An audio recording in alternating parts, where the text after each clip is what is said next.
할렐루야. 옆 사람 인사합시다. 폭염 속에서도 살아계셨네요. 시작. 날씨가 너무 덥죠?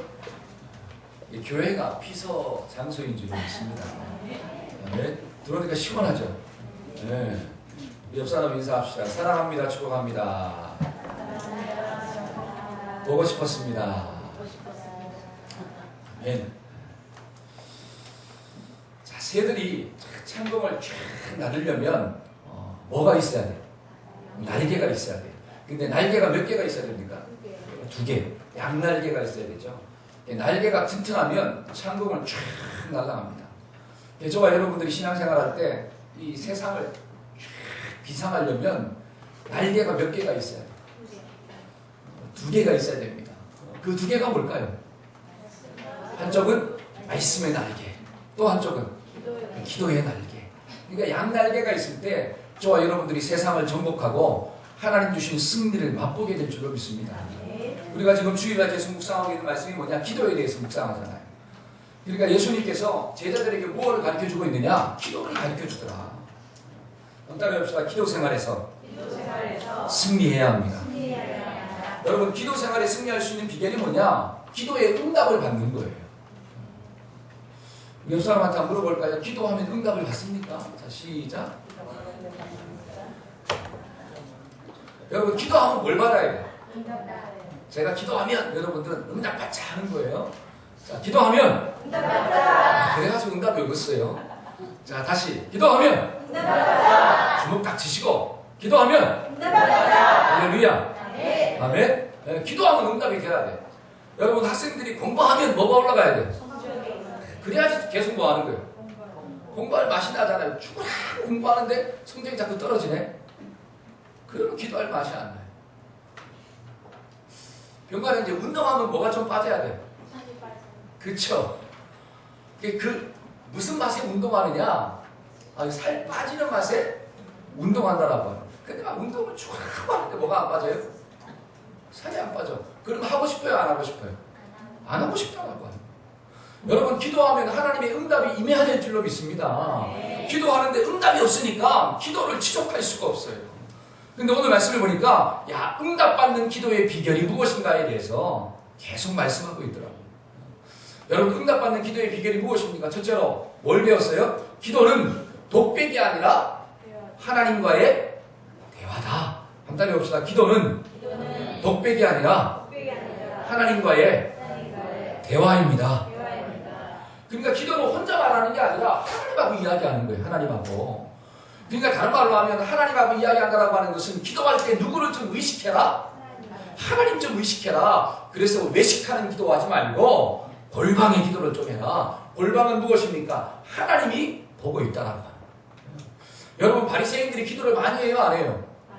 기도의 시간이 엄청나게 길거든요. 바리새인들은. 근데 하나님이 바리새인들의 기도에 응답할까요? 안 할까요? 안 한다라고 하면 그 이유가 무엇입니까? 외식하는 기도. 그러나 세리의 기도는 하나님이 응답하시더라. 왜? 골방의 기도이니까. 저와 여러분들이 제발 외식하는 기도 되지 말고 골방의 기도의 주인공 되기를 축복합니다. 그런데 그 골방에서 기도할 때 누구를 본다는 거죠? 하나님. 근데 그 하나님이 어떤 분이라고 하는 사실. 한번 따라해봅시다. 나와는 차원이 다른 능력이 있습니다. 이게 좀 깨달아져야. 나와는 막 차원이 달라. 한나야, 너랑은 차원이 같아요? 틀려요? 만약에 너랑 차원이 같은 능력이 있으면 기도해? 안 해? 기도할 필요가 없죠. 왜? 나랑 비슷한데. 근데 나랑은 뭐가 다르냐? 차원이 달라요. 그러니까 하나님의 이름 속에 뭐가 있느냐? 엘 샤다이, 엘 로힘, 엘 올람. 올람이 뭐예요? 시간을 초월해서 역사하신다. 나와는 차원이 달라요. 그 다음에 또 하나님의 이름 속에는 뭐가 있느냐? 나와는 차원이 다른 뭐가 있느냐? 사랑이 있더라. 그렇죠? 우리 조영재님, 죄인을 사랑할 수가 있어요? 그렇잖아. 요새 힘들거든. 그렇잖아요. 나에게 막 돌 던지는 그 친구를 사랑할 수 있냐라고 하는 거야. 근데 예수님은 누구를 사랑했어요? 본질상 진노의 자녀. 욕심을 쫓아 어떻게 해요? 살아갔던 나. 그 나를 위해서 어떻게 하신 거예요? 십자가에서 죽으셨더라. 그러니까 나와는 막 차원이 달라요. 그러니까 여호와 로이의 하나님, 나의 목자 되신 하나님. 그러니까 내가 지금 이야기하고 있는 분이 나와는 차원이 다른 능력, 차원이 다른 사랑을 가지고 있는 분이구나. 나는 그 하나님께 기도하기 때문에 어떻게 되는 거예요? 응답이 있어요, 없어요? 있어요. 그러니까 성경은 뭐라고 이야기하느냐? 좀 나를, 환난을 만나면 좀 나를 좀 찾아라. 나를 찾으면 네가 알지 못하는 크고 비밀한 것을 너에게 보여줄 것이다. 혹시 네가 지혜가 부족하냐? 그러면 나에게 좀 와라. 네가 나에게 구하면 내가 지혜를 줄 것이다. 아멘. 한번 따라해 봅시다. 기도는 차원이 다른 능력과 사랑이 충만하신 하나님과 대화하는 것입니다. 요거를 깨달아야 돼요. 아멘. 그럴 때 저와 여러분들의 기도가 응답이 될 줄로 믿습니다. 문제를 만나고 외로움을 좀 느끼고 절망을 느낄 때 누구를 찾아가는 거예요? 하나님 찾아가게 될 줄로 믿습니다. 우리 옆 사람하고 인사합시다. 제발 딴 데 가지 말고 주님 찾아갑시다. 시작. 그쵸? 제발 어디 가지 마요. 제발 딴 데 가지 마요. 주님 만납시다. 오늘 이 시간도 주님 만남으로 응답을 받읍시다. 네. 두 번째로 잘 보세요. 기도가 응답받는 비결은 뭐냐? 기도는 하나님하고 이야기하는구나. 근데 그 하나님은 나와는 차원이 다른 능력과 차원이 다른 사랑을 가지고 있구나. 그 하나님이 누구구나? 나의 아버지가 되신다. 이걸 알고 기도하는 거예요. 그 다음에 두 번째는 기도의 내용이 뭐라고 이야기했습니까? 기도할 때 지난 시간에 들었잖아요. 아버지의 이름이 거룩히 여김을 받으시오. 저와 여러분들이 기도할 때 기도의 first 첫 번째 내용이 뭐냐면 하나님 나의 필요를 좀 채워주세요. 내가 사탄과 싸워서 이길 수 있도록 좀 도와주세요. 하나님 나의 건강을 좀 지켜주세요. 이게 아니라 아버지의 이름이 나를 통해서 어떻게 한다? 높임을 받을 수 있도록 도와주옵소서. 자, 이 기도가 저와 여러분들의 기도의 내용 되기를 축복합니다. 이런 기도를 드려야지 하나님의 응답이 있다라고 하는 사실. 여러분 우리가 기도 속에도 나왔지만 잘 보세요. 하나님의 사랑과 하나님의 그 능력이 누구를 향하고 있더라고요? 그렇죠? 하나님은 지금 이 순간에도 막 누구만 보여요? 그렇죠. 얼마나 감격해요. 하나님 막 지금 이 순간 누구만 보고 있는 거예요? 권자매만 막 보고 있어요. 그러니까 권자매가 딴 생각하면 돼요, 안 돼요? 왜? 하나님이 지금 누구만 보고 있으니까. 그렇죠? 근데 하나님이 나를 볼 때 뭐를 보고 있다는 거예요? 나의 중심을, 나의 외적인 모습도 보지만 나의 중심을 보신다라고 하는. 따라합시다. 하나님 눈에는 나만 보입니다. 우리 권사님이 있잖아요. 머리가 100발이라 할지라도 하나님 눈에는 막 누구만 보이는 거예요? 좋아요, 안 좋아요? 얼마나 좋아요. 저는 이것을 생각할 때마다 막 감격이 넘칩니다. 하나님이 지금 누구만 보고 있구나? 나만 보고 있구나. 때문에 저와 여러분들이 이 시간에 좀 누구만 좀 봐야 된다는 거예요. 하나님만 좀 보자라고 하는 사실. 왜? 하나님이 나만 보고 있기 때문에. 여러분 성경을 보니까 마음을 다하고 목숨을 다하고 뜻을 다하여 누구를 사랑하래요? 하나님이 사랑하라 그러잖아요. 근데 중요한 것은 그 전에 먼저 하나님이 마음을 다하고 목숨을 다하고 뜻을 다하여 누구를 사랑한 거예요? 나를 사랑하신 거예요. 하나님은 단 한 번도 우리 보고 먼저 하라고 한 적이 없습니다.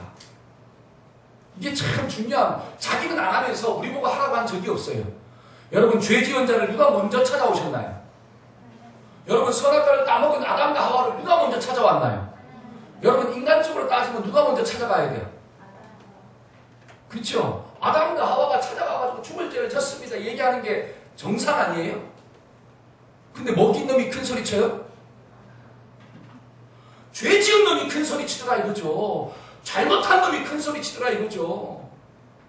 근데도 불구하고 하나님은 먼저 찾아가서 야 가죽옷을 지어 입혀주셨다. 이게 은혜잖아. 이게 은혜. 누가 먼저 죽었습니까? 저와 여러분들이 먼저 죽어야 돼요? 아니면 예수님이 먼저 죽어야 돼요? 내가 먼저 죽어야 되잖아요. 근데 예수님이 먼저 십자가에서 죽으셨더라고요. 그러니까 마음을 다하고 목숨을 다하고 뜻을 다하여 먼저 하나님이 나를 사랑해 주셨어. 그리고 난 다음에 하나님이 뭐라고 이야기하느냐? 내가 너를 사랑한 것처럼 너도 마음을 다하고 목숨을 다하고 누구를 좀 사랑해라? 하나님 사랑해라. 저와 여러분들의 기도가 나를 통해 하나님이 높여짐을 당하기를 소원합니다. 요 기도가 되기를 축복합니다. 그러면 저와 여러분들의 모든 기도가 응답되는 역사가 일어납니다. 여러분 성경을 보니까 마태복음 6장 33절에 뭐라고 이야기하죠? 마태복음 6장 34절. 이거는 좀 외워야 되잖아요. 그렇죠? 너희는 먼저 시작. 너희는 먼저 그의 나라와 그의 의를 구하라. 그리하면 이 모든 것을 너희에게 더하시리라. 사람들은 뭘 먼저 외우냐? 그리하면 이 모든 것을 너희에게 더하시리라. 그렇죠? 이것만 외워. 근데 그 앞에 뭐가 있어요? 먼저 그의 나라와 그의 의를 한번 구해봐라. 그러면 그 모든 것들이 채워지더라. 저와 여러분들의 기도의 내용이 먼저 하나님의 이름이 좀 높여지는 것이 되기를 축복합니다. 그 구체적인 방법이 뭐라고 지난 주간에 배웠습니까? 그 구체적인 방법이 뭐예요? 하나님의 이름을 나를 통해서 높여드리는 구체적인 방법이 뭐예요? 첫째로 내가 누구 편에 서서 사는 거예요? 한 주도 하나님 편에 서서 살았습니까? 아멘. 네. 우리는 이 땅에 시민권이 있지만 또 어디에 시민권이 있는 거예요? 하나님 나라. 네. 대한민국에 시민권이 있지만 하나님 나라에 시민권이 있더라고요. 그러니까 하나님 나라가 상위법인 줄로 믿습니다. 아멘. 상위법이에요. 상위법. 그러니까 우리는 이 땅에서 하나님 나라의 의식을 가지고 살아야 돼요. 두 번째로 나를 통해서 하나님의 이름이 높여진다는 게 무엇입니까? 첫째는 하나님께 속해서 살자. 너는 내 것이다. 그러잖아요. 두 번째는 뭐예요? 어떤 믿음? 환경을 초월하는 믿음. 하나님을 절대적으로 신뢰하는 믿음. 여러분 환경을 초월하고 하나님을 절대적으로 신뢰한다고 하니까 예수 믿고 난 다음에 단 한 번도 흔들린 적이 없다. 이런 믿음을 이야기하는 게 아니에요. 여러분 환경을 초월한다라고 하는 믿음은 뭐냐? 예를 들어서 잘 보세요. 아브라함이 믿음으로 하나님을 따라갔잖아요. 그렇죠? 하나님을 따라가는데 그 과정 가운데 믿음이 흔들린 적이 있어요? 없어요? 아브라함도 있더라고요. 그러니까 조카 롯을 318명의 군사를 데리고 가서 구했지 않습니까? 구하고 돌아와서 보니까 유목민족들의 특징이 뭐냐면 보복이거든요. 보복하는 거. 그러니까 이스라엘 민족 보세요. 아람 민족 보세요. 당하면 반드시 몇 배로 갚아줘요? 2배, 3배로 갚아주는 거예요. 그러니까 전쟁이 끊이질 않아. 그 유목민들은. 그러니까 유목민들의 특징이 뭐냐면 보복하는 거예요. 그러니까 아브라함이 자신의 조카를 구해왔으니까 보복당할 수가 있잖아요. 그러니까 그날 저녁에 마음에 막 두려움이 있었다고 합니다. 두려움이. 그리고 자기를 보니까 자식이 있어요? 없어요? 자식도 없죠. 그러니까 절망 가운데 빠져서 밖에 나가서 다 보고 있는데 그때 하나님이 누구를 찾아왔습니까? 아브라함을 찾아와서 뭐라고 이야기하느냐? 아브라함아, 나는 너의 방패가 된다. 나는 너의 요새가 된다. 나는 너의 산성이 된다. 이런 말씀을 하셔요. 그리고 또 뭐라고 이야기하느냐? 너에게 아들이 있을 것이다. 근데 지금 아들이 있어요? 없어요? 예수님 따라간 지가 몇 년이 지났어요? 하나님 따라간 지가 10몇 년이 넘었어요. 근데도 뭐가 없어? 그러니까 아브라함이 뭐라고 이야기하느냐? 하나님, 그런 얘기 하지 마시고 내 종 엘리에셀이나 잘 되기를 원한다. 제발 좀 그런 쓸데없는 얘기 좀 하지 말라. 이렇게 얘기하는 거예요. 그때 하나님이 또 이야기합니다. 아니다. 너에게 사라를 통해서 아들을 줄 것이다. 그렇게 하나님이 이야기했을 때 아브라함은 그 하나님의 말씀을 어떻게 했다는 거예요? 영접했다는 거예요. 하나님이 설득할 때 하나님께 설득을 당했다라고 하는 사실이죠. 이것이 바로 환경을 초월하는 믿음인 줄로 믿습니다.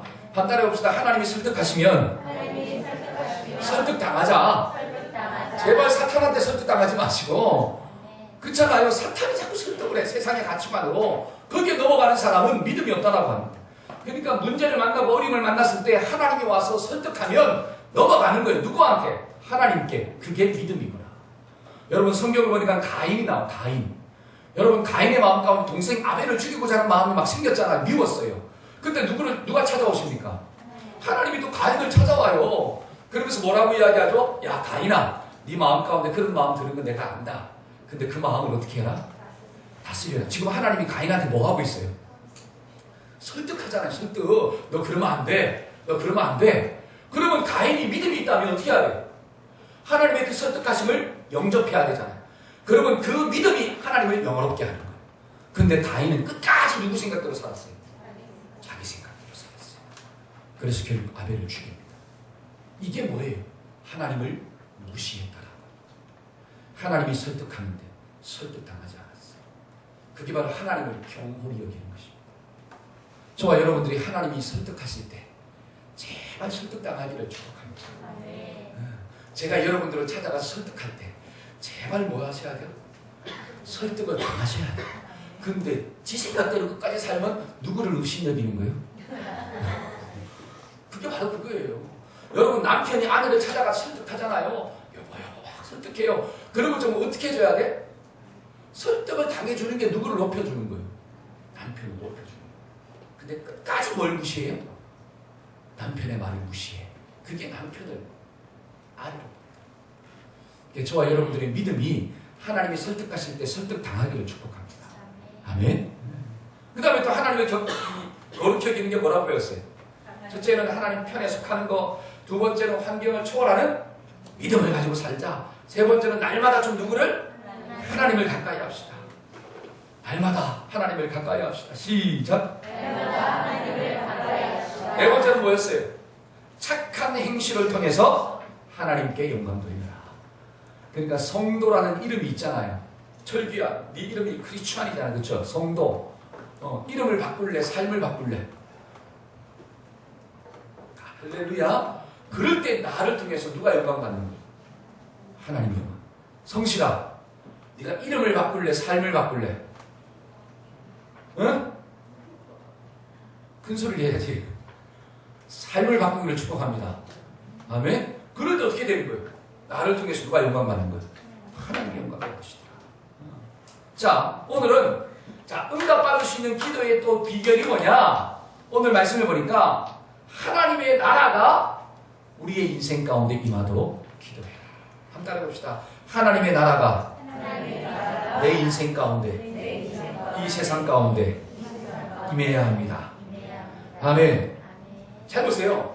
지금 응답받는 기도의 비결을 가르쳐주고 있는데, 첫 번째는 하나님의 이름이 좀 높임을 받을 수 있도록 기도하고, 두 번째는 그 하나님의 나라가 임할 수 있도록 좀 기도해라.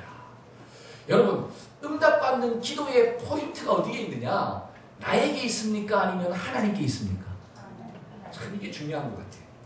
오늘날 많은 사람들이 기도할 때 왜 응답이 없느냐? 기도의 포인트가 하나님께 있나요? 아니면 나에게 있나요? 네, 많은 사람들이 기도가 나에게 있더라고요. 그렇죠? 그러니까 하나님의 응답이 없는 거예요. 여러분 잘 보세요. 누가복음 18장에 있는 말씀을 보니까 과부의 한 맺힌 기도가 나오잖아요. 한번 찾아봅시다. 자, 본문의 말씀을 딱 적어놓으시고, 자, 누가복음 18장.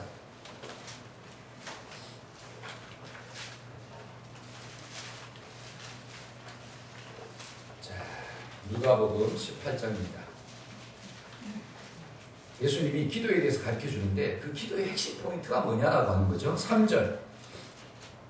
자, 3절 한번 읽어볼까요? 18장 3절 시작. 그 도시에 한 과부가 있어 자주 그에게 가서 내 원수에 대한 그 원한을, 자, 나의 무엇을 풀어달라? 원한을 풀어달라. 이렇게 이야기하고 있습니다. 자, 5절 한번 읽어봅시다. 그 과부가 시작. 그 과부가 나를 번거롭게 하니 내가 그 원한을 풀어주리라. 그렇지 아니하면 늙어서 나를 괴롭게 하리라 하였느니라. 그 과부가 나를 번거롭게 하니까 나는 그의 무엇을 풀어주겠다? 원한을 풀어주겠다는 거죠. 자, 7절입니다. 7절. 자, 하물며 시작. 하물며 하나님께서 그 밤낮 부르짖는 택하신 자들의 원한을 풀어주지 아니하시게 무엇을 풀어주지 않겠느냐? 네, 원한을 풀어주지 않겠느냐. 8절입니다. 시작. 내가 너희에게 이르노니 그 속히 그 원한을 풀어주리라. 그러나 인자가 올 때 세상에서, 잘 보세요. 지금 이 말씀을 보니까 기도에 대해서 가르쳐주고 있는데 기도의 핵심 포인트가 뭐냐? 원한이 있더라 이거죠. 원한. 여러분 한 맺힘이 있으니까 자꾸 찾아가요? 안 찾아가요? 방해가 있어도 가요? 안 가요? 핍박이 있어도 해요? 안 해요? 그렇죠. 그 한 맺힘이 있어야 된다라고 하는 거예요. 근데 더 중요한 건 뭐냐? 그 한 맺힘의 내용이 뭐냐라고 하는 거죠. 그렇죠? 그 과부가 가지고 있는 그 한이 있습니다. 한. 근데 그 한의 내용이 뭐냐라고 해요. 지금 예수님께서 이 기도에 대해서 가르쳐주고 있을 때 그 과부가 가지고 있는 그 한의 내용이 자기 욕심이 아니라고 하는 사실입니다. 여러분들 속에 있는 그 한은 무엇입니까? 돈이 없는 게 한이요? 목사님, 저는 돈이 없는 게, 돈이 뭐예요? 왼수예요. 돈이 왼수가 됐어. 그러니까 하나님께 나와서 뭘 달라고 하는 거야? 돈 달라. 그 한의 내용이 돈일까요? 목사님, 내가 자식이 하나가 있는데요. 나도 좋은 대학 못 들어가고 근데 이놈의 자식이 있잖아요. 좋은 대학 못 들어가면 어떻게 합니까? 그러니까 내 마음의 한은 내 자식이 어디 가는 거예요? 좋은 대학 가는 것입니다. 여러분 그 내용일까요? 그 마음의 한이라는 게 내가 집이 없어가지고요 저 사람한테 막 상처를 받았습니다. 막 집 없는 게 뭐가 됐어요? 한이 됐어. 그러니까 하나님 제발 뭐 달라고 하는 거예요? 집 달라고. 그게 한일까요? 지금 여기서 예수님이 그 마음 가운데 있는 한의 내용이 그것이냐? 이게 참 중요한 거예요. 지금 예수님이 말하고 있는 그 과부 속에 있는 한은 그런 게 아니라고 하는 것입니다. 여러분 그러한 한들은 누가 가지고 있는 한이냐? 이방인들이 가지는 한이래요. 이방인들이 다른 말로 예수님을 알지 못하는 일반적인 사람들이 가지고 있는 한이 뭐냐? 이 땅에서 무엇을 먹을까? 무엇을 입을까? 어떻게 살까? 무엇을 가질까? 여기에 대한 한이 있는 거예요. 이방 사람들. 다른 말로 예수를 알지 못하는 사람들은 이 땅에서 잘 먹고 잘 사는 것에 대한 한이 있다라고 하는 거죠. 그것 때문에 상처를 받았다라고 하는 거죠. 그래서 내 마음에 있는 상처를 좀 풀어달라고 하는 게 누구의 기도냐? 예수님을 만나지 못한 이방 사람들의 기도다. 근데 성경을 보니까 뭐라고 이야기하느냐? 성도의 기도는 무엇을 먹을까? 무엇을 입을까? 어디서 살까? 이런 것 가지고 기도하는 게 아니래. 그것은 하늘의 아버지께서 다 알고 있대요. 그러면 사시는 말씀이 너희는 먼저 그의 나라와 의를 구해보라. 잘 보세요. 이 누가복음 18장에서 8절에서 뭐라고 이야기합니까? 인자가 올 때에 이 세상 가운데서 무엇을 보겠느냐? 믿음 있는 자를 보겠느냐. 그 믿음의 내용이 무엇입니까? 정말 하나님의 나라가 이 과부의 한은 뭘 이야기하느냐? 하나님의 나라가 이 땅 가운데 임하기를 기도하는 하나님의 통치가 내 심령 가운데 임하고 이 세상 가운데 임하기를 기도하는 게 뭐가 된 거예요? 한이 된 거예요. 한이 됐어요. 그래서 그것을 위해서 막 끊임없이 기도하는 거예요. 하나님의 나라가 이 땅 가운데 임하기를 소원합니다. 하나님의 나라가 이 정치세계 가운데 임하기를 소원합니다. 하나님의 나라가 내 가정 가운데 임하기를 소원합니다. 하나님의 나라가 교육계 가운데 임하기를 소원합니다. 하나님의 나라가 문화계, 연예계, 하나님이 이런 데 하나님의 나라가 임할 수 있도록 도와주옵소서. 하나님의 나라가 사업, 기업 가운데 임하기를 소원합니다. 이게 막 뭐가 되느냐? 내 심령의 한이 되는 거예요. 한이 되는 거예요. 그렇게 기도하는 사람을 내가 올 때 볼 수 있겠느냐? 자기 욕심을 위해서 막 달라고 기도하는 사람을 보는 게 아니라 하나님 내 자식 잘 돼야 돼요. 하나님 내 자식 좋은 대학 들어가야 돼요. 내 자식 건강해야 돼요. 내 자식 성공해야 돼요. 하나님 꼭 도와주세요. 이렇게 기도하는 사람을 보는 게 아니라 하나님의 나라가 내 인생 가운데 임하고 하나님의 나라가 이 땅 가운데 임하고 하나님의 나라가 이 교육계 가운데 임하는 것을 하나님 도와주옵소서. 이렇게 기도하는 정말 믿음 있는 사람을 내가 올 때 몇 명 보겠냐. 저와 여러분들이 그런 믿음 있는 자가 되기를 축복합니다. 아멘. 여러분 하나님의 나라가 이 땅 가운데 임하는 게 저와 여러분들의 간절함이 되기를 축복합니다.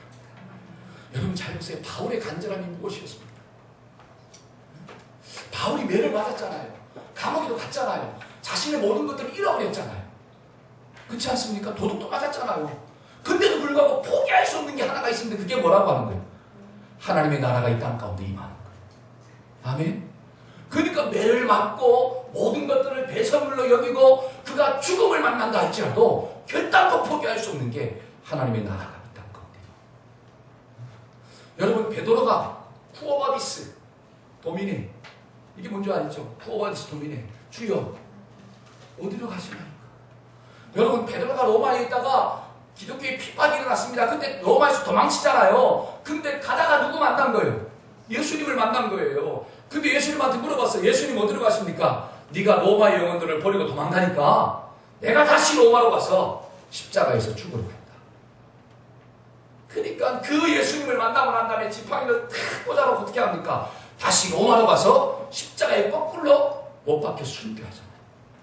그의 심령 가운데 일어난 간절한 소원이 무엇입니까? 한이 뭡니까? 사업에 성공하는 게 아니라고 하는 사실이, 돈 버는 게 아니라고 하는 사실입니다.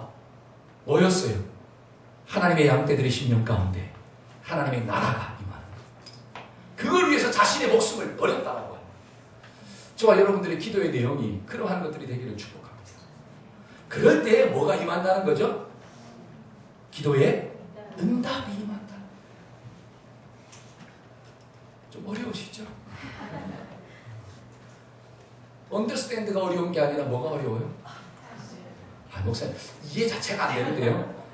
이해 자체가 안 되지는 않을 거예요. 그렇죠? 뭐가 어렵느냐? 그렇게 살기가 어려워요. 그건 여러분만 어려운 게 아니라 누구도 어려워요? 저도 어려워요. 안수 집사님 어려울까요? 안 어려울까요? 안수 집사 정도 되면 야 그거는 좀 어려워요. 그렇죠 집사님? 우리 강 집사님 어려울까요? 안 어려울까요? 어려워요. 모든 거를 도가 통한 분처럼 머리가 딱 그래도 어렵다라고 하는 사실이 어려워요. 그러니까 내 힘으로 돼요 안 돼요? 안 되는 거예요. 저와 여러분들의 힘으로 될 수가 없습니다. 하나님의 능력을 받아야지.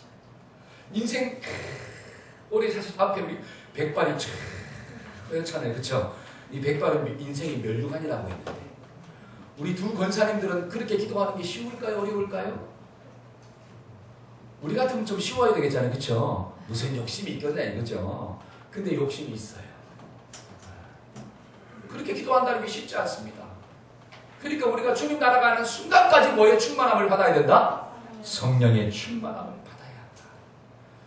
저와 여러분들이 하나님의 은혜 가운데 이런 기도의 주인공 되기를 축복합니다.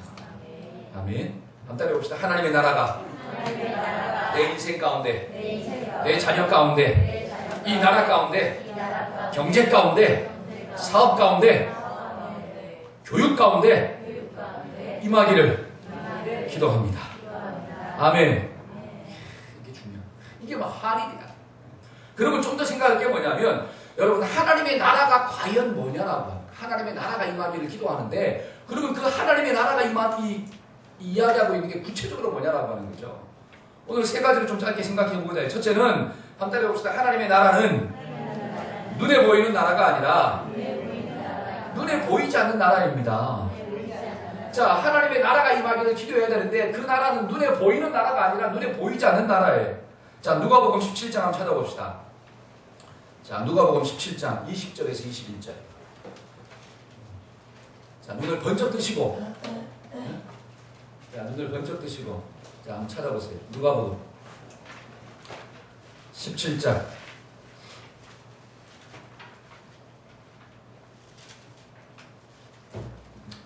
20절에서 21절 읽어봅시다. 바리새인들이 시작.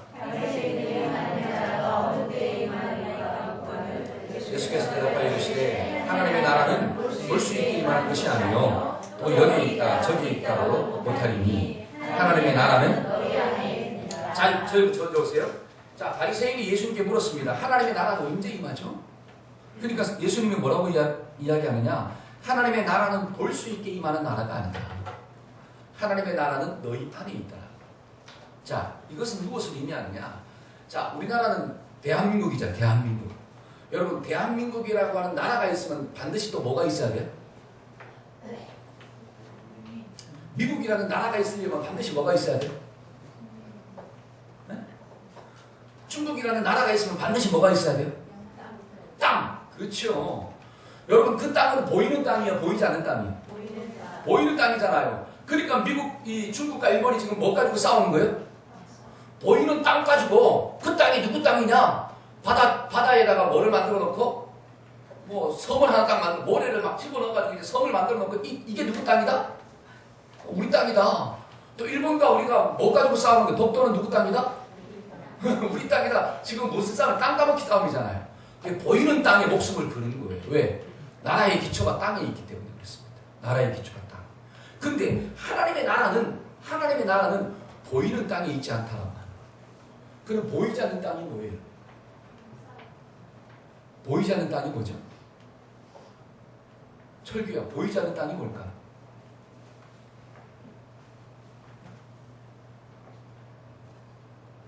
하시는 분. 성실아, 보이지 않는 땅이 뭐야? 성실하게 좀 생각해봐. 어? 시윤 형제, 보이지 않는 땅이 뭐야? 너무 쉬워요. 여러분 다 가지고 있잖아요. 보이지 않는 땅. 마음이에요. 한나야, 보이지 않는 땅이 뭐라고? 그러면 하나님의 나라가 어디에 임한다라고 하는 사실이에요. 보이지 않는 땅에 임하는데 그 보이지 않는 땅이 어디냐? 너희 안에 있더라. 이렇게 나오잖아요. 여기 보니까 하나님의 나라는 너희 안에 있느니라. 아멘. 그러니까 하나님의 나라는 보이는 것에 임하는 게 아니라 보이지 않는 것에 임한다. 다른 말로 사람의 심령 가운데, 사람의 생각 가운데 하나님의 나라가 임하는구나. 여러분 사탄도 나라가 있어요, 없어요? 여러분 사탄도 나라가 있습니다. 그러면 사탄도 그 나라의 땅이 어디예요? 마음이에요. 그러니까 사탄도 누구의 마음을 차지하려고 하고, 사람의 마음을 차지하려고 하고, 하나님도 누구의 마음을 차지하려고 하고, 그렇죠. 사람의 마음을 차지하려고 합니다. 그러니까 막 서로 싸워요, 안 싸워요? 그게 성경적으로 뭐라고 이야기하느냐? 영적 전쟁이다.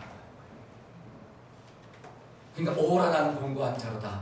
내 마음 가운데 두 가지의 법이 싸우더라 이거죠. 하나는 욕심을 따라 살고자 하는 법과 하나는 말씀을 쫓아 살고자 하는 법이 여기서 막 치열하게 막 싸우는 거예요.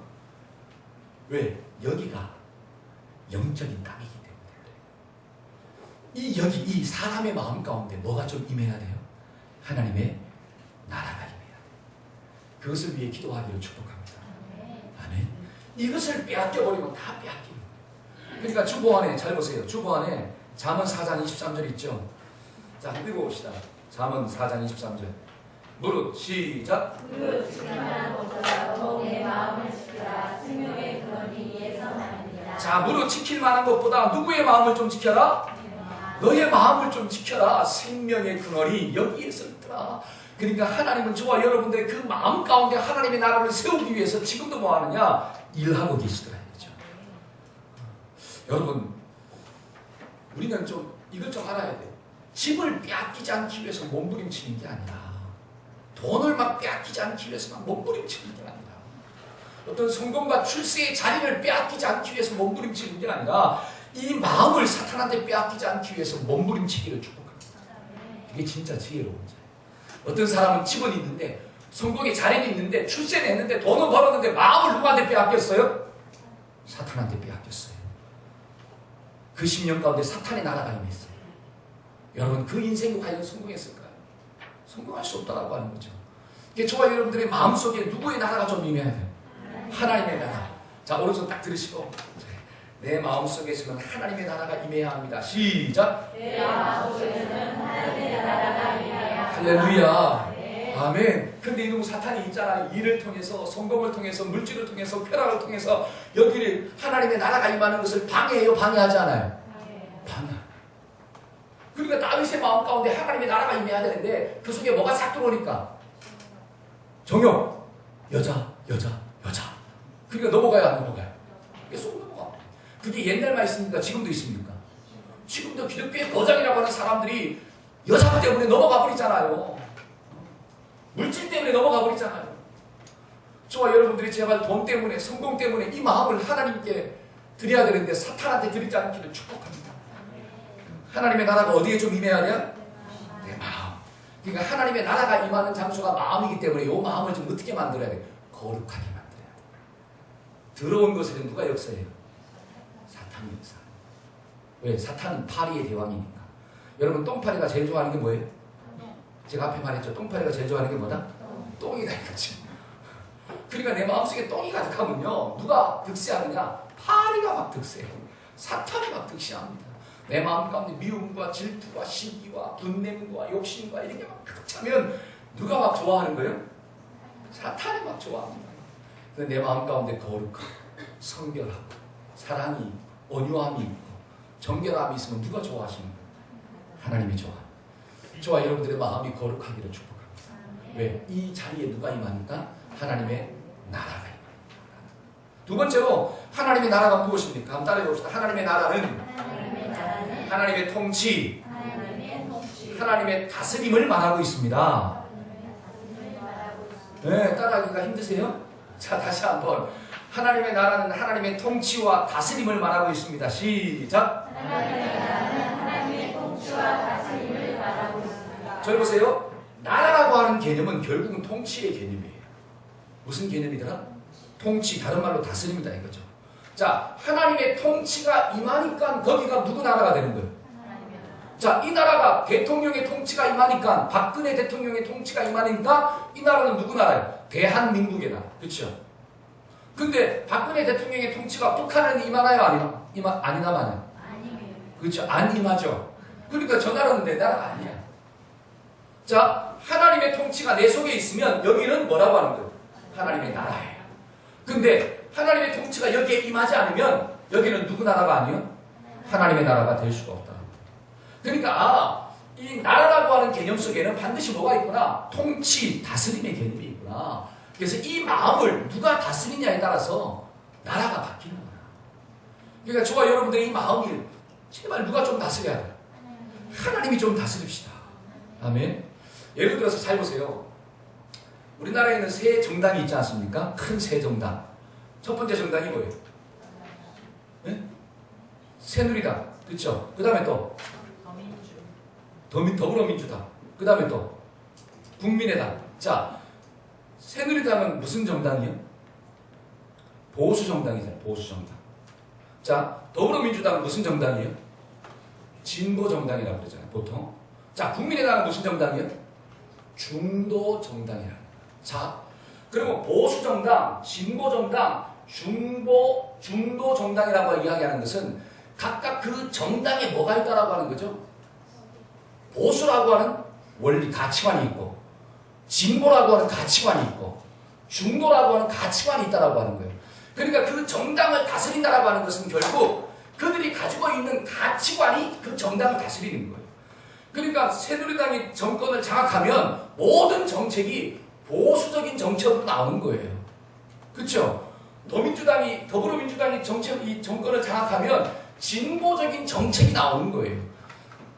국민의당이 정권을 장악하면 중도적인 정책이 나오는 거예요. 그 정책이 결국 나라를 통치하더라는 것입니다.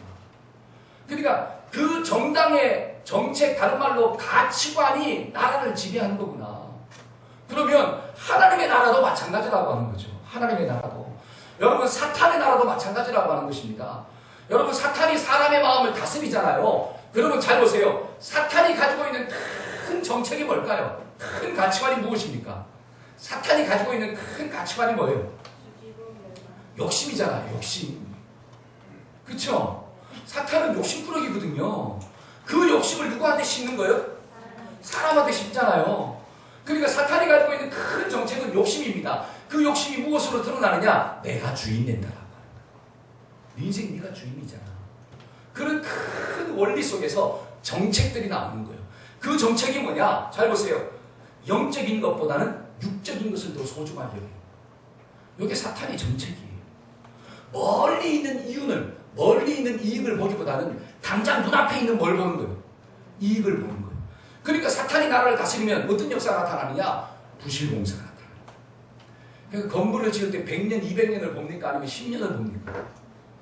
그렇죠? 왜? 빨리빨리 어떻게 하고? 무너뜨리고 또 어떻게 하고? 또 짓고. 당장의 이윤을 보는 거예요. 여러분, 사람보다 뭐가 더 귀해요?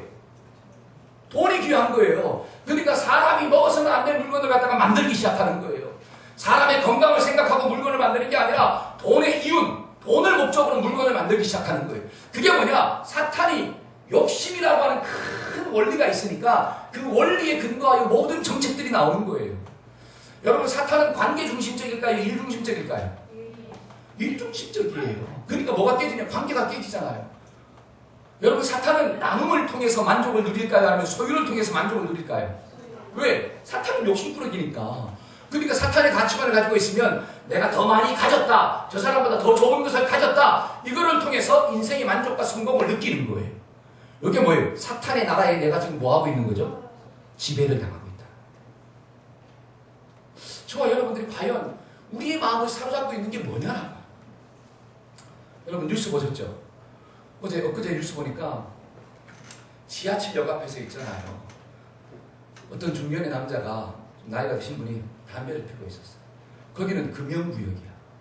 근데 젊은 이 아이를 안고 있는 그 엄마가 담배를 피니까 담배 냄새가 심하잖아요. 애도 있고. 여기는 금연구역이라고 이야기했어요. 담배 좀 꺼달라고. 그랬더니 이 아저씨가 어떻게 하느냐. 그 젊은 여자의 뺨때기를 팍 때리면서 내가 피겠다는데 네가 무슨 소리야. 그러면서 있잖아. 막 신나게가 벌어진 거야. 근데 경찰에 신고하니까 또 쌍방폭행이라 그러네. 왜? 여자도 안 맞으려고 있잖아. 막 했겠죠. 그러다 보니까 쌍방폭행이 된 거야. 그래가지고 어떻게 합의를 봐야 돼. 어떤 가치관이 사로잡고 있을까요? 내가 피겠는데 네가 무슨 상관이다. 사람들의 생각 가운데 누구를 먼저 생각하나? 내 역시 다른 사람의 편의를 보는 게 아니라 내가 곧 법이요. 여기에 사탄의 가치관이 내가 주인이다. 여러분 중국에서는 이런 일이 일어났다고 합니다. 강아지가 있잖아요. 자꾸 짖으니까 신경질이 나는 거야. 주인이. 그래가지고 그 강아지를 차 뒤에다가 줄끈으로 매달았어. 그리고 고속도로 달렸어요. 그러니까 그 강아지가 빨라요 안 빨라요? 빠를 수가 없잖아요. 차보다는 못 빠르지 않습니까? 막 달리다가 차 속력을 못 이겨가지고 질질 끌려갔어. 결국 죽었어. 잘 보세요. 어떤 가치관이 있습니까? 이것이 내 말 안 들으니까 귀찮은 거야. 그리고 어떻게 해요? 그렇게 훈련시키는 거야. 여러분 여름철 되면 유기견들이 많이 일어날 거야 안 일어날 거야? 여름철이면 집 잃어버린 강아지들이 많대요. 휴가 가가지고 이제 부산 같은 데 휴가 가가지고 강아지를 어떻게 하고 와요? 거기 버리고 와. 왜? 집에 못 찾아와. 이게 전부 어떤 가치관이에요? 자기중심적인 가치관. 내가 이쁘면 이쁜 거고 내가 싫으면 싫은 거예요. 이쁠 때는 막 하우 강까지 다 준 것처럼 해. 내가 귀찮으면 그냥 버려버리는 거예요. 이게 사탄의 가치관. 자기중심적인 가치관. 여러분 지금 브라질에서 뭐 하고 있습니까? 저는 놀랐어요. 신문을 보고. 왜 놀랐느냐? 잘 보세요. 브라질 리우 올림픽의 선수촌에 콘돔을 45만 개나 다 뿌려놨어. 나라에서. 왜? 여러분 콘돔 45만 개가 무료 배포가 됐다라고 하는 거 엄청난 거거든요. 근데 이게 언제부터 시작됐느냐? 우리나라 88 올림픽 때부터 시작됐대네. 자, 갔습니다. 런던 올림픽 때는 지난 런던 올림픽 때는 15만 개가 무료가 배포가 됐대. 이번에는 선수단이 15,000명인데 한 사람당 30개를 쓸 수 있는 콘돔을 갖다가 쫙 뿌린 거야. 여러분 운동하러 갔습니까? 즐기러 갔습니까? 이게 무서운 거예요. 젊음의 상징이 즐기는 거다 이렇게 생각합니다. 왜 그런 비정상적인 사고들이 정상적인 생각처럼 드러나고 있냐라고. 여러분 정말 그 건강한 스포츠로 그들이 막 드러나는 걸까요? 아니면 그걸 통해서 돈 벌려고 하는 걸까요? 많은 사람들이 땀을 흘린 것에 대한 가치를 인정할까요? 아니면 금메달만 인정할까요? 사람들의 머릿속에는 뭐만 인정하는 금메달 1등. 이게 다 누구의 가치관입니까? 사탄의 가치관. 그런 가치관들을 우리 자식들한테 전해줘야 안 전해줘요? 부모들이. 전해주잖아요. 몇 등 해라? 1등. 경쟁사회. 여러분 잘 보세요. 그러한 모든 가치관들이 누구로부터 흘러왔느냐? 사탄으로부터 흘러왔다라고 하는 사실이에요. 그런데 그 모든 가치관이 결국 내 생각과 내 마음을 장악하고 이게 마음이 장악되니까 결국은 삶이 장악되더라는 것입니다. 누구의 나라가 임하고 있습니까? 이 세상에. 하나님의 나라가 아니라 사탄의 나라가 임하고 있다라고 합니다. 여러분 하나님의 나라도 어떻게 임합니까? 결국 하나님의 나라도 가치관으로 임하는 거예요. 여러분 하나님 나라의 가치관이 무엇입니까? 하나님이 세상을 창조하셨더라. 만물의 주인도 누구시더라? 하나님이다. 사람의 주인도 누구다? 하나님이다. 때문에 영적 가치관은 뭐냐? 큰 원리가 하나가 있는데 그래 인생의 주인은 누구구나? 요 원리 속에서 나오는 거예요. 인생의 주인이 하나님이라고 하는 사실을 딱 가지고 있으니까 이 땅에 썩어지는 것을 쫓아 일하는 게 아니라 썩지 않는 것을 쫓아 일하기 시작하는 거예요. 육적인 게 더 귀한 게 아니라 영적인 게 막 더 귀한 거예요. 여러분 정말 하나님의 뜻대로 사는 것 잘 보세요. 성경을 보니까 소유가 목적입니까? 활용이 목적입니까? 활용이잖아요. 희년의 제도가 뭐죠? 희년 50년이면 전부 다 어떻게 해요? 원래대로 돌려주는 거예요. 만약에 우리나라가 희년 제도가 있으면 어떻게 될까요? 누가 제일 먼저 열받아 할까? 있는 사람들 삼성, LG, 하나 난리가 나요. 그걸 원래대로 돌려주라고 하니까. 성경에서 말하고 있는 축복은 일하는 것 자체가 축복이에요. 소유했다가 축복이 아니에요. 그러니까 하나님의 가치관을 딱 가지고 있으면 하나님의 원리를 가지고 있으면 이 땅을 살아갈 때 살아가는 삶의 방식들이 전부 다 달라지더라는 것입니다. 그게 바로 뭐가 임한 거예요? 하나님의 나라가 임한 거예요. 할렐루야. 저와 여러분들이 그런 하나님의 나라가 임하기 위해서 뭐 해야 되는? 기도해야 돼요. 아멘? 그러니까 우리가 기도할 때도 좀 알고 기도하자라고 하는 하나님의 나라, 다른 말로 하나님의 통치가 내 생각과 내 마음 가운데 일어날 수 있도록 하나님의 주인됨의 역사, 그 주인됨에 내가 순종할 수 있도록 하나님 도와주세요. 기도하기 시작하는 그런 기도가 하나님이 어떻게 하시는 기도더라? 응답하시는 기도더라. 때문에 저와 여러분들이 하나님의 나라가 좀 임하려면 뭐를 좀 들어야 됩니까? 하나님의 말씀을 들어야 돼요. 한 달에 없이 하나님의 말씀을 들어야 합니다. 하나님의 말씀을 들어야 합니다. 제가 있잖아요. 이번에 아동부 피부 갔잖아요. 폐예배 때 딱 갔는데 뒤에 딱 앉았는데 그 목사님이 십자가에 대해서 막 설교하셨어요. 십자가에 대해서. 근데 십자가에 대해서 막 설교하는데 예수님이 6시간 동안 십자가에서 막 피를 흘리시고 1000번 이상 땀으로 치시고 채찍에 맞으실 때 막 살찜이 떨려져 나가시고 막 그 설교를 하니까 내 앞에 누가 앉아있으면 소준이가 앉아있었어. 소준이가. 근데 소준이가 그 설교를 들어서 눈물을 흘리더라고. 닭똥 같은 눈물이 쭉. 여러분들이 십자가 설교 들으면 그냥 말똥말똥한데 그 소준이 있잖아요. 그 십자가 설교 듣는데 막 눈물을 막 흘리는 거예요. 눈물을. 그리고 기도하는 게 있잖아요. 막 울면서 막 기도하고. 잘 보세요. 우리 아이들이 여름 캠프 가면서 뭐를 제가 딱 걷었느냐, 핸드폰을 싹 걷었어요. 3일 동안 핸드폰을 멀리 했어. 그리고 3일 동안 뭘 들었느냐, 하나님의 말씀을 들었어요. 자, 하나님의 말씀을 들으니까 뭐가 들어가기 시작합니까? 하나님의 가치관, 말씀의 원리가 그 아이들의 마음과 생각 가운데 들어가더라. 그렇죠? 그게 들어가니까 어떤 결정이 일어나느냐, 우리 교사들이 내려가면 어떤 적용을 좀 할래? 하고 물어봤대요. 그랬더니 서준이가 하는 말이, 나는 내려가면 핸드폰을 좀 절제해야 되겠어요. 이런 결단을 하더라고요. 잘 보세요. 하나님의 말씀이 들려졌습니다. 그 말씀을 들음으로 영적 가치관이 생겼어요. 그게 곧 내 마음에 누가 임했다는 거죠? 하나님의 나라가 임했다. 하나님의 나라가 임하니까 어떤 결단이 일어나느냐? 죄로부터 멀어지고자 하는 결단이 일어나더라. 하나님의 말씀을 들을 때 그런 역사가 일어납니다. 우리 민정이 있잖아요. 또 가서 막 하나님의 말씀을 들었잖아요. 말씀을 듣는데 말씀을 들으니까 영적인 가치관들이 들어오지 않습니까? 그래서 또 물어봤대. 내려가면 어떤 결단을 좀 할래? 그러니까 민지가 하는 말이, 내가 오빠를 오빠로 대접하지 않았는데 오빠를 좀 오빠로 대접을 좀 해줘야 되겠다고.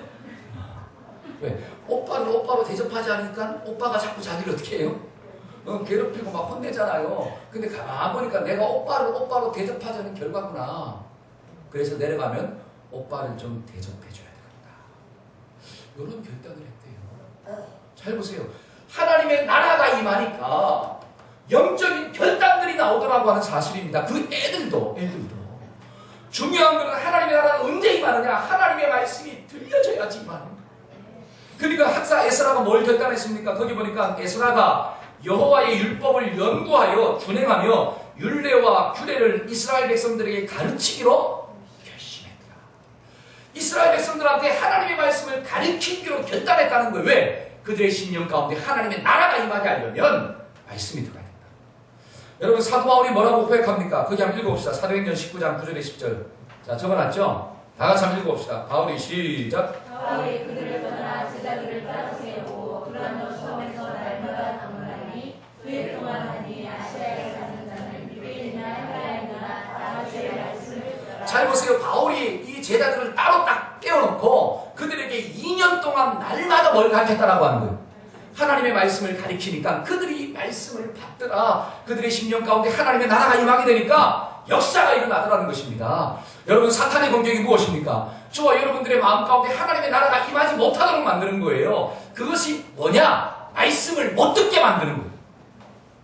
말씀을 듣지 못하게 귀를 막아버리는 거예요. 눈을 감게 만드는 거예요. 마음을 떠나게 만드는 거예요. 일 때문에, 피곤함 때문에, 성공 때문에, 세상의 쾌락 때문에, 그 모든 것 때문에 말씀으로부터 자꾸 멀어지게 만드는 거예요. 그게 하나님의 나라가 임하지 못하도록 만드는 사탄의 공격이에요.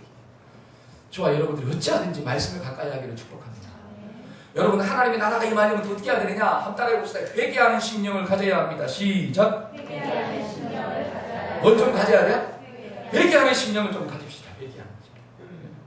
여러분 사울이 있잖아요. 죄를 범하지 않습니까? 여러분 사울이 죄를 범했을 때 하나님 앞에 회개를 안 해요. 그러니까 그 마음 가운데 악심이 괴롭히더라. 그러나 다윗은 죄를 범했을 때 하나님 앞에 회개를 합니다. 그러니까 어떻게 돼요? 하나님의 성신이 그 마음 가운데 임하더라. 결과는 무엇이냐? 회개하는 심령이 있느냐 없느냐. 저와 여러분들이 회개하기를 주의 이름으로 축복합니다. 아멘. 말씀을 나를 찌르면 좀 어떻게 합시다? 회개합시다. 마지막으로 세 번째로 잘 보세요. 하나님의 나라가 무엇입니까? 말씀 한번 찾아봅시다. 로마서 14장 17절. 자, 로마서 14장 17절. 시간이 좀 지나갔지만 봅시다. 로마서 14장 17절입니다. 내가 참 읽어볼까요? 자, 시작. 하나님의 나라는 먹는 것과 마시는 것이 아니요 오직 성령 안에 있는 의와 평강과 희락이라. 아멘. 하나님의 나라는 먹는 것과 마시는 것이 아니요 오직 성령 안에 있는 의와 평강과 희락이라. 여러분 하나님의 나라는 먹는 것과 마시는 게 아니래요. 다른 말로 저를 보세요. 이게 너무 중요하기 때문에 제가 말씀드립니다. 하나님의 나라가 임할 때 환경의 변화가 일어나는 게 아니라 먹는 문제가 해결되고 마시는 문제가 해결되는 게 아니라 하나님의 나라가 임하면 우리 마음속에 성령 안에서 의가 일어나고 평강이 일어나고 기쁨이 일어나고 속사람의 형통이 일어난다. 근데 오늘날 많은 사람들은 하나님의 나라가 임하면 뭐가 바뀐다고 생각하는 거예요. 눈에 보이는 사망의 형통이 임한다고 생각하는 거예요. 성경은 절대로 그렇게 이야기하고 있지 않습니다. 하나님의 나라가 임하면 하나님의 통치가 임하면 우리 속사람이 바뀐다는 거예요. 여기에 있는 속에 있는 죄가 끊어지고 의가 막 일어나는 거고 평강, 분열과 깨어짐이 어떻게 해요? 사라지고 내 속에 하나님과 평강이 막 일어난다는 거죠. 쾌락을 쫓아 사는 인생이 아니라 하나님 주시는 영원한 즐거움을 위해 사는 인생으로 바뀐다는 거예요. 뭐가 임하면? 하나님의 나라가 임하면. 저와 여러분들에게 정말 이 나라가 좀 임하기를 축복합니다. 마음의 천국이 일어나기를 소원합니다. 아멘. 한번 따라해 봅시다. 하나님의 나라가 임하면 내 마음이 천국됩니다. 할렐루야. 마지막으로 여기 보니까 잘 보세요. 하나님의 나라가 저절로 임하느냐? 절대로 저절로 임하지 않는다. 첫째는 한번 따라해 봅시다. 기도하는 책임을 감당해야 합니다. 시작. 자, 동영상 한번 보여주세요.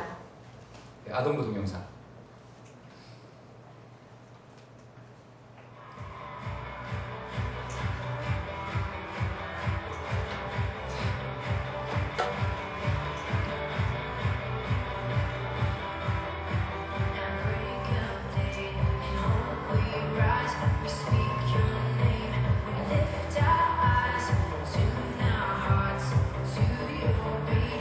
Where we walk, there you'll be.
이 동영상을 통해서 뭘 좀 느끼셨습니까?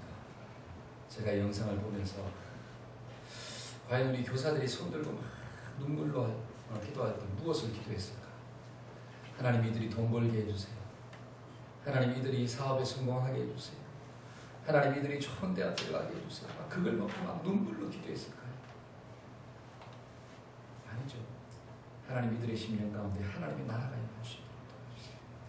정말 예수 만나고 그 예수 만난 기쁨과 감격 속에 일평생 살아갈 수 있도록 좀 도와주세요. 손 들고 막 눈물로 막 기도하잖아요. 여러분, 하나님의 나라가 그냥 임하는 게 아니라고 하는 사실입니다. 저와 여러분들이 하나님 앞에 막 간절한 심령 가지고 기도할 때 하나님의 나라가 임하게 될 줄로 믿습니다. 여러분, 기도하지 않으면 하나님이 역사할 수가 없다라고 하는 사실이죠. 기도 외에는 이런 유가 나갈 수 없느니라. 저와 여러분들이 한 주간도 막 기도할 때 하나님 내 심령 가운데, 하나님 내 자녀들의 그 마음 가운데, 왜 하나님의 나라는 마음속에 임하니까 하나님 정말 이 나라 가운데 하나님의 좀 나라가 임할 수 있도록 도와주옵소서. 저와 여러분들이 정말 기도의 책임을 감당해야 될 줄로 믿습니다. 여러분, 하나님이 저와 여러분들을 먼저 구원시킨 이유는 뭐냐? 그런 기도의 책임을 감당하라는 거예요. 내 남편의 마음 가운데, 내 자식의 마음 가운데, 내 양떼들의 마음 가운데 하나님의 다스림이, 하나님의 통치가, 하나님의 말씀이 들어갈 수 있도록 도와달라고. 내가 기도하면 하나님께서 열어주실 줄로 믿습니다. 근데 내가 기도하지 않으면 하나님이 역사할 수가 없다라고 하는 거예요. 여러분, 우리가 자녀 보면 답답할 때가 있지 않습니까? 그렇죠? 저도 마찬가지로 자녀 보면 답답할 때가 있어요. 근데 그 답답함을 풀 수 있는 비결이 뭐냐면 하나님께 기도하는 거예요. 저와 여러분들이 하나님께 막 기도하면 그 답답한 마음에 가진 자녀들이 막 열리는 역사가 일어나는 거예요. 막 영이 열리는 역사가 일어나게 될 줄로 믿습니다. 근데 그 기도의 역사를 부모가 감당하지 않는다면, 교사가 감당하지 않는다면, 저와 여러분들이 먼저 된 자가 감당하지 않는다면 어떻게 합니까? 또 예수님을 십자가에 못 박아 죽여야 되는데 저와 여러분들이 감당하기를 축복합니다. 감당함으로 이 땅 가운데 하나님의 나라가 임하기를 소원합니다. 기도하겠습니다. 이 시간 기도할 때 하나님